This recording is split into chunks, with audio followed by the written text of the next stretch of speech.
You're about to discover something that will change everything you thought you knew about how life really works. And I need you to listen closely, because what I'm about to share with you isn't just theory or philosophy. This is the living truth that I've watched transform thousands of lives, including my own. Right now, in this very moment, you are standing at a doorway. On one side is everything you've known, all the struggle and limitation you've accepted as normal. On the other side is a life so magnificent, so filled with answered prayers and seeming miracles that your current self can barely imagine it. And the only thing between you and that life is understanding one simple, powerful truth that most people never learn. I'm going to tell you something that might sound almost too simple to be true, but I promise you, it is the master key to everything you've been seeking. Your words are not just sounds that disappear into the air. Your thoughts are not just fleeting notions that mean nothing. They are the most powerful creative force in your existence. Every single word you speak, every thought you hold in your mind, is a blueprint that the universe is following with perfect precision. You are not a victim of circumstances. You are not at the mercy of fate or luck or other people's decisions. You are the architect of your entire reality, and you have been all along. Now, I know what you might be thinking. If that were true, why isn't your life already perfect? Why do you still struggle? Why do things go wrong? And this is where most people get lost, because they don't understand the invisible laws that govern this creative process. They don't realize that their subconscious beliefs, their habitual thought patterns, and especially their words, are constantly creating their reality, whether they're aware of it or not. You've been creating all along, but you've been creating unconsciously, by default, according to old patterns and fears and limitations that were programmed into you before you even knew what was happening. But today, that changes. Today, you're going to learn how to become a conscious, deliberate creator of your life. And I'm going to show you exactly how to do it, using principles that have been tested and proven by thousands of people who've gone from lack to abundance, from sickness to health, from loneliness to love, from despair to joy. These aren't just nice ideas. This is spiritual law, as reliable and predictable as the law of gravity. Let me start by telling you about the game of life and how it really works, because once you understand this, everything else will fall into place. Life is not a battle. It's not something you have to fight your way through with gritted teeth and endless struggle. Life is a game, and like any game, it has rules. But here's what's beautiful, and what changes everything when you truly grasp it. The rules are in your favor. The universe itself is designed to say yes to you. It wants you to win. It wants to give you everything your heart desires. But you have to learn how to play by the actual rules, not the ones you were taught by people who didn't know any better. The first rule is this: your subconscious mind is completely impersonal. It doesn't judge whether your thoughts are good for you or bad for you. It simply accepts whatever you impress upon it as truth, and then sets about making it real in your external world. If you constantly think and speak about lack, your subconscious says, yes, lack is what we're creating, and it brings you experiences of lack. If you constantly worry about illness, your subconscious says, yes, illness is what we're manifesting, and it begins to create conditions in your body that match that expectation. It doesn't do this to punish you, it's simply following orders. It's the most faithful servant you could ever have, but it will serve you destructive patterns just as faithfully as constructive ones. This is why most people are living in what I call the prison of their own making. They're not being held back by the world, by other people, or even by their past. They're being held back by their own mental patterns and the words they speak day after day. And the tragedy is, they don't even realize they're doing it. They think they're just describing reality when they say, I can't afford that, or I'm not lucky in love, or I never get a break. But they're not describing reality, they're creating it. Every single time they speak those words, they're sending out a command to the universe, and the universe has no choice but to obey. Now, I want you to think about your own life for a moment. What stories have you been telling about yourself? What words do you repeat so often that they've become your identity? Listen to yourself over the next few hours and notice the language you use. Do you say things like, I'm so broke, I'm terrible with money, I always get sick this time of year, nobody understands me, I'm not good enough? Every one of those statements is a decree. It's a command you're giving to the creative power within you. And that power is obligated by spiritual law to manifest the conditions that match your words. But here's where it gets exciting. If negative words create negative conditions, then positive words, spoken with conviction and faith, must create positive conditions. And that's not just hopeful thinking. That's spiritual law. That's the way the universe actually works. And I've seen it demonstrated so many times, in such remarkable ways, that I know beyond any shadow of doubt that it's true. Let me tell you about a woman who came to me years ago. She was in what seemed like an impossible situation. Her business had failed, she was deeply in debt, her health was suffering, and she felt completely hopeless. She said to me, "Florence, I've tried everything, nothing works for me. I'm just unlucky." And I said to her, "That's your problem, right there. Every time you say you're unlucky, you're creating more of that experience. You're decreeing lack and limitation over your life." She looked at me like I was crazy. "But it's true," she said. "Look at my life. How can I say I'm lucky when everything is falling apart?" And this is the key point that most people miss. You don't wait for conditions to change before you change your words. You change your words first, and then the conditions must follow. That's the law. You cannot keep speaking the old story and expect a new reality. You have to begin to speak the truth you want to see, even when your current circumstances seem to contradict it. So I taught this woman to begin making new statements. Instead of "I'm so broke," she learned to say, "Money flows to me easily and abundantly from expected and unexpected sources." Instead of "Nothing works for me," she began to declare, "Every situation works together for my highest good." Instead of "I'm unlucky," she started affirming, "I am divinely guided and incredibly fortunate." At first, she felt ridiculous. She said it felt like lying. But I explained to her that she'd been lying all along when she claimed to be unlucky and limited, because the truth of her spiritual nature is unlimited abundance and perfect divine support. It took about 3 weeks before she started to really feel the shift internally. She kept up her new declarations, and slowly, her whole mental atmosphere began to change. She started to notice opportunities she would have missed before. A friend mentioned a job opening. A debt she thought was lost was suddenly repaid. Her health began to improve. Within 3 months, her entire life had transformed. Not because she worked harder or got lucky or had anyone rescue her. It transformed because she changed her word, and her word changed her world. This is not an isolated story. I have hundreds of examples like this. People who learned to speak life instead of death, abundance instead of dearth, lack, love instead of fear, and watch their entire reality reshape itself to match their new inner conviction. And you can do this too. Not someday when you're more spiritual or more worthy or more ready. Right now. Today. In this very moment, you can begin to shift the trajectory of your entire life simply by becoming aware of your words and consciously choosing new ones that align with what you truly desire. You don't need to wait for perfect conditions. You don't need to finish a course or read 10 more books. The power is already within you, waiting to be activated through your spoken word. Think of it this way.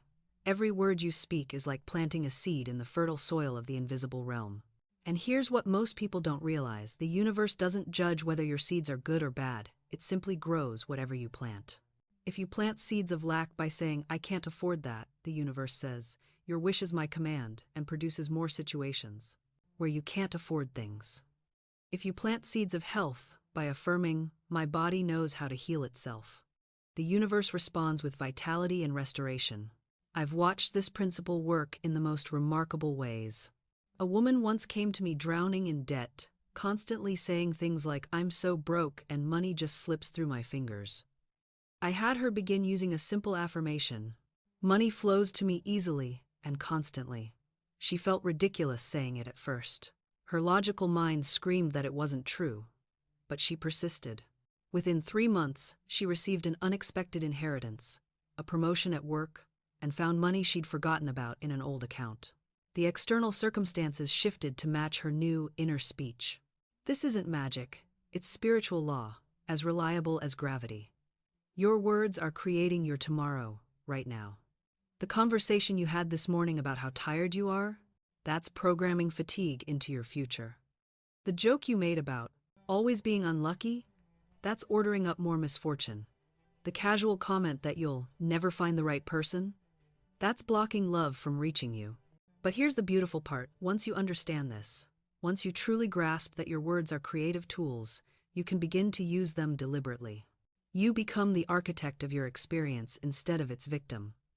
Start small if you need to. Pick one area of your life that feels stuck. Notice what you habitually say about it. Then craft a new statement, a powerful declaration that represents what you want instead. Say it daily. Say it when the old pattern tries to resurface. Say it especially when circumstances seem to contradict it, because that's when your word has the most power to shift reality. And here's what most people miss. They think speaking their word once or twice should do the trick. They make their declaration, wait a day, see nothing change, and give up. But reprogramming your subconscious isn't like flipping a light switch. It's like training a muscle that's been conditioned to move in the opposite direction for years. Your subconscious mind doesn't argue with you. It doesn't debate the truth of what you're saying. It simply accepts through repetition and feeling. When you've thought, "I'm not enough," 10,000 times, you can't expect one affirmation to override that. You need consistent, persistent repetition, coupled with emotional conviction. This is why I always say, saturate your consciousness with the truth. Let your new statement become the background music of your mind. Write it down. Speak it aloud. Whisper it to yourself throughout the day. Let it be the first thought when you wake and the last before sleep. And watch what happens. At first, your mind will resist. You'll feel foolish. The words will seem hollow, like lies you're telling yourself. That's the old pattern fighting for survival. Don't stop. Keep speaking your word, because with each repetition, you're weakening the old neural pathway and strengthening the new one.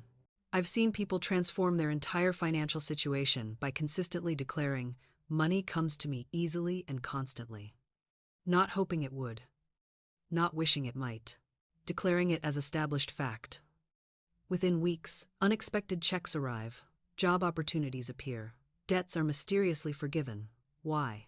Because their consciousness shifted, and when consciousness shifts, circumstances must follow. The universe is a faithful mirror. It reflects back whatever you're holding in dominant thought and feeling. When you speak your word with unwavering conviction, you're not trying to convince the universe of anything. You're convincing yourself.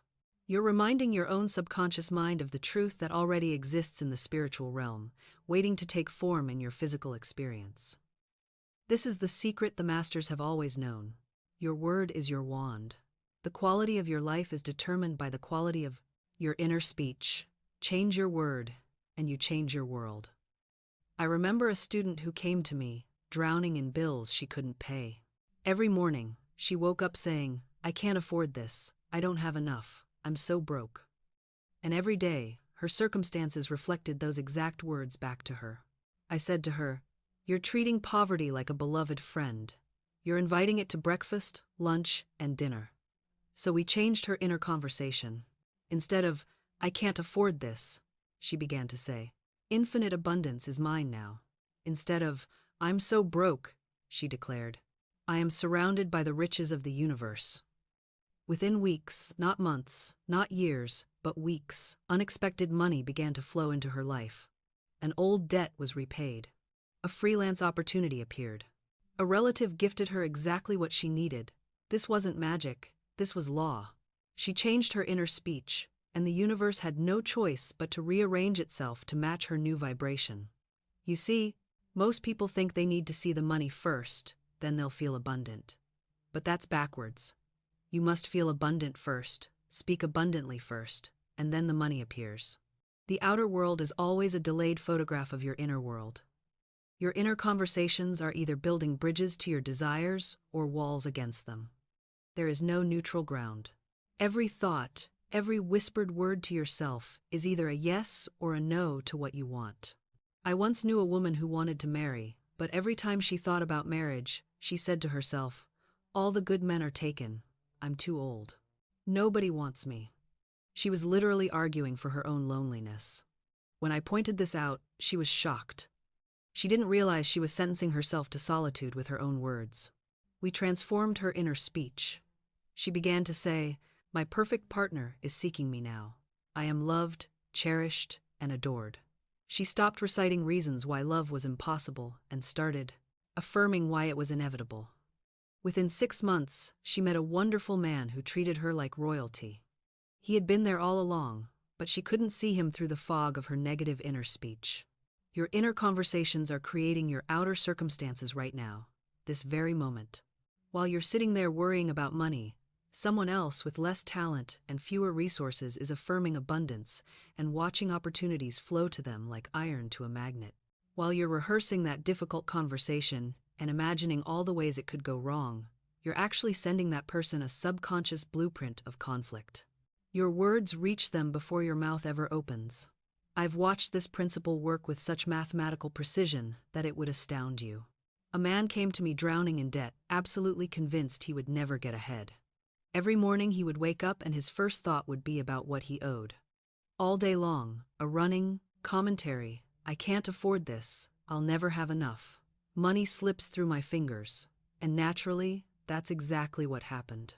He would get a little extra money and immediately some unexpected expense would devour it. His car would break down. His landlord would raise the rent. It was like the universe was taking orders from his mental restaurant and serving him exactly what he kept ordering. I gave him one assignment: change the inner conversation. Instead of waking up and immediately inventorying his lack, he was to say, money flows to me easily and constantly. I am a money magnet. Abundance is my natural state. He resisted at first. But that's not true, he protested. And I said, neither was your story about permanent poverty, but you believed that fiction readily enough. He started the practice reluctantly, feeling foolish. But within 3 weeks, something shifted. A former colleague called with a freelance opportunity. He found a $100 bill in an old jacket. His skills suddenly seemed more valuable, and he negotiated a raise he'd been too afraid to ask for. Within 6 months, his debt was cut in half, and he had savings for the first time in years. Money didn't just show up. His consciousness around money had transformed. He stopped seeing himself as someone who struggled and started seeing himself as someone money flowed to naturally.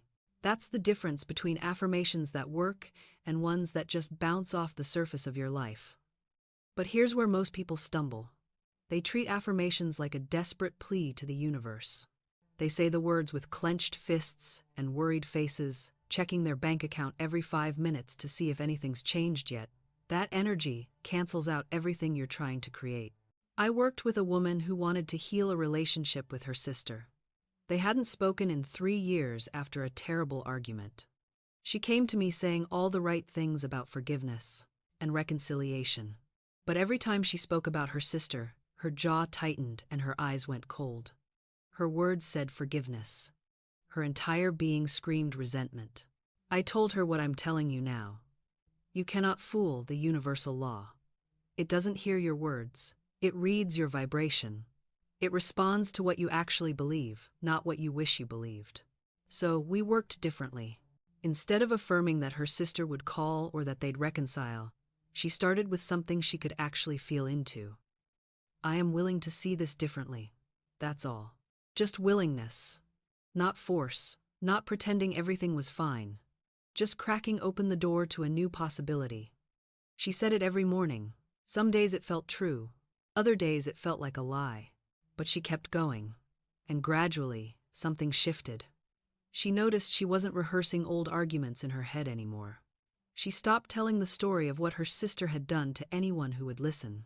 The charge around it began to dissolve. Then one afternoon, completely out of the blue, her sister sent a text. Nothing dramatic. Just a photo of something that reminded her of a joke they used to share. My client didn't even overthink it. She responded naturally, warmly. Within a week, they were talking on the phone. Within a month, they met for coffee.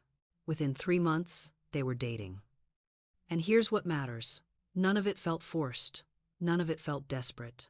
There was no energy of, please validate me, or I need you to complete me. She had already validated herself. She was already complete. The relationship became a beautiful addition to an already fulfilling life, not a rescue mission from an empty one. This is how the law works when you stop manipulating it. You become magnetic, not through techniques, but through transformation. Now, I want to address something that might be stirring in your mind right now. A question that surfaces whenever we talk about letting go, about releasing control, about trusting the universe to deliver. You might be thinking, but doesn't that mean I do nothing? Doesn't that make me passive? Isn't that just spiritual bypassing dressed up in pretty language? And I understand the confusion, because we've been taught that surrender equals weakness, that letting go means giving up, that faith is just another word for laziness. But let me be abundantly clear, what I'm describing is not passivity. It's not sitting on your couch eating bonbons while waiting for the universe to deliver your desires on a silver platter. True surrender, true letting go, is one of the most active, engaged, powerful states you can inhabit. When you let go of obsessive control, you free up massive amounts of energy that was previously tied up in anxiety, manipulation, and forcing. That energy becomes available for inspired action. And inspired action is completely different from desperate action. Desperate action comes from fear. It asks, what can I do to make this happen? What can I control? What technique can I use to force this outcome? Inspired action comes from alignment. It asks, what feels right? What lights me up? What step is appearing naturally in front of me? The woman who met her partner wasn't passive. She was actively engaged in her life, actively pursuing her interests, actively showing up as her best self. But her actions weren't designed to manipulate an outcome. They were expressions of who she was becoming. Do you see the difference? One is exhausting, the other is energizing. One contracts you, the other expands you. One makes you smaller, the other makes you more fully yourself. When you release the death grip on how things must unfold, you don't become less powerful. You become more available to the power that's already flowing through you. You stop blocking the river with your hands and start moving with its current. And the current always knows where it's going. This is why spiritual understanding is practical power. It's not about floating away into some abstract realm where nothing matters. It's about recognizing the precise mechanics of how reality responds to consciousness. When you know the law, you can work with it deliberately instead of being tossed around by whatever happens to be playing in your mental theater. I've watched people transform their entire experience of life, not by changing their circumstances first, but by changing their inner conversation. A woman came to me once, absolutely convinced she was destined for poverty. Every word out of her mouth confirmed it. I never have enough. Money slips through my fingers. I'm just not lucky with finances. And her life? Exactly as she described. But here's what shifted everything. She started speaking a different story. Not as wishful thinking, but as recognition of truth. God is my unfailing supply. Every right action is richly rewarded. She didn't wait to feel it. She spoke it. She declared it. And slowly, then suddenly, her experience began to mirror her new inner narrative. The old pattern had to die. And that's the part people don't always prepare for. When you start claiming something new, the old structure resists. It throws up every bit of evidence to prove you wrong. This is the testing time. This is when you discover whether you truly believe what you're speaking or whether you're just trying on pretty words. The universe doesn't respond to what you say. It responds to what you actually believe underneath the words. So when you speak truth and then immediately contradict it with worry or doubt, you're sending mixed signals. You're praying and then unpraying. This is why I always say, never look back. Don't speak your word and then turn around to see if it's working. Don't plant a seed and then dig it up every day to check if it's sprouting. That act of checking is actually an act of doubt. It tells the universe, I don't really believe this will work, so I better keep monitoring it. I once knew a woman who affirmed prosperity every morning with beautiful words. But then she'd spend her entire day checking her bank account, counting her money, calculating how many days until she'd run out. She'd speak abundance and then immediately inventory her lack. She was like a farmer who plants corn but keeps measuring the empty field, announcing how much corn she doesn't have yet. Your subconscious doesn't hear the morning affirmation if the rest of your day is a denial. It hears the dominant vibration. It responds to where you're actually living, not where you're occasionally visiting in your thoughts. The real work is in holding your words steady in the face of appearances. When everything around you seems to contradict what you've spoken, that's when your word is being tested. That's when the universe is asking, do you really believe this, or were you just experimenting? This is where most people give up. They speak their word, nothing immediately changes, and they say, see, I knew it wouldn't work. But that very statement is what guarantees failure. You've just canceled your own demonstration. I've watched this happen 1,000 times. Someone will do the spiritual work, speak the truth, claim they're good, and then 3 days later, when they don't see results, they take it all back. They go right back to the old conversation. Nothing ever works for me. I'm always struggling. This spiritual stuff is nonsense. And the universe says, as you wish. You must become stubborn in your truth. Not forcing, not efforting, but absolutely refusing to return to the old narrative. When someone asks how you're doing, and every appearance screams limitation, you don't lie, but you don't energize the problem either. You speak from your desired end. Thank you for asking. Things are aligning beautifully. Not as affirmation gymnastics, but as the truth of the invisible dimension that is more real than what eyes report. Your friends might think you've lost touch with reality. The truth? You've gained touch with a higher reality. You've stopped being hypnotized by conditions and started being magnetized by vision. This is where most teaching stops, right at the threshold of the real work. They give you the techniques, the affirmations, the vision boards, and send you off like you're fully equipped. But what they don't tell you is that living from the end is a moment-by-moment choice that will be tested by everything you encounter. Every conversation becomes a choice point. Every text message, every email, every glance in the mirror. Will you react from what is, or respond from what is becoming? Will you speak the language of limitation, or the language of fulfillment? And here's what makes this so challenging. You're often doing this alone. The people around you are fluent in the language of conditions. They bond over problems, they connect through commiseration, they validate each other's struggles. When you refuse to speak that language anymore, you can feel isolated. But this is temporary. Because as you hold your inner vision steady, as you persist in living from your desired end, despite zero external validation, something remarkable happens.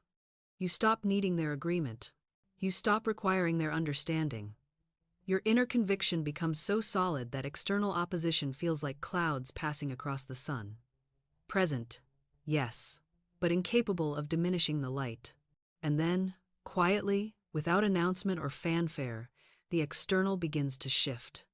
Not because you've been forcing it, but because you've been faithful to the inner reality.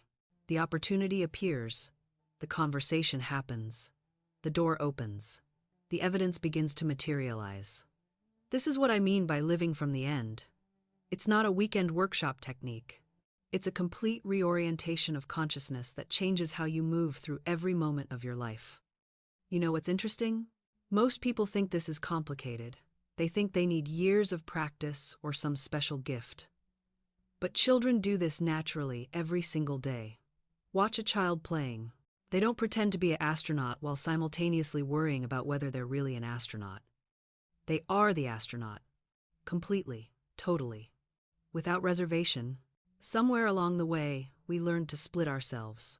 We learned to hedge our bets. We learned to prepare for disappointment by never fully committing to the vision. We call this being realistic, but what we've really done is train ourselves to live in contradiction. Here's what I want you to understand. Your consciousness cannot serve two masters. You cannot simultaneously live from the wish fulfilled and from the fear of its absence. You cannot be both the person who has it and the person who desperately needs it. This is why affirmations often fail. Because you're saying the words from the consciousness of lack, not from the consciousness of fulfillment. Living from the end means you stop auditioning for your own life. You stop trying to convince the universe you're worthy. You stop performing desperation. Instead, you simply accept that it is already done, and you let your actions flow from that acceptance. This doesn't mean you become passive. It means you become aligned. When you know your desire is already fulfilled in consciousness, you move differently. You make decisions from abundance, not scarcity. You take action from inspiration, not desperation. You speak from certainty, not pleading. Let me tell you something that will probably challenge you. The reason most people never experience this is not because the law doesn't work. It's because they refuse to fully commit to the assumption. They want proof before they believe. They want evidence before they accept. But that's backwards. The assumption must come first. The state must be occupied first. Then, and only then, does reality reorganize itself to match. This is why affirmations sometimes fail. They are spoken from the wrong state. You stand in lack and recite abundance. You dwell in fear and declare faith. But the words have no power because the house you are speaking from is the house of the opposite condition. The state must shift first. You must walk into the wish fulfilled. You must occupy the feeling of the answered prayer. And from that residence, you speak, you act, you assume. I knew a woman who desired marriage. For years she affirmed it, visualized it, prayed for it, nothing moved. Then one day she understood. She was affirming from loneliness. She was visualizing from lack. She was praying from a consciousness of being unwanted. So she changed her state. She began to live as though she were already loved, already cherished, already chosen. She walked differently. She spoke differently. She no longer sought validation. She rested in the feeling of fulfillment. Within 3 months, the man appeared. And he did not cause her happiness. He confirmed the state she had already entered. This is the secret hidden in plain sight. You do not attract what you want. You express what you are. And what you are is determined by the state you occupy. So ask yourself now, what state am I living in? What assumption am I making about myself, about life, about what is possible for me? Because that state, that assumption, is your creative power. It is the unseen hand shaping every circumstance. It is the silent architect of your entire world. And the glorious truth is this: you can change states at any moment. You are not locked in. You are not trapped by history or circumstance or condition. You can, right now, turn within and occupy a new state. You can assume the feeling of your wish fulfilled. You can dwell in the consciousness of answered prayer. And when you do, the world must reflect it, not because you worked harder, not because you deserved it more, but because consciousness is the only reality and all things conform to the state from which you operate. This is your inheritance.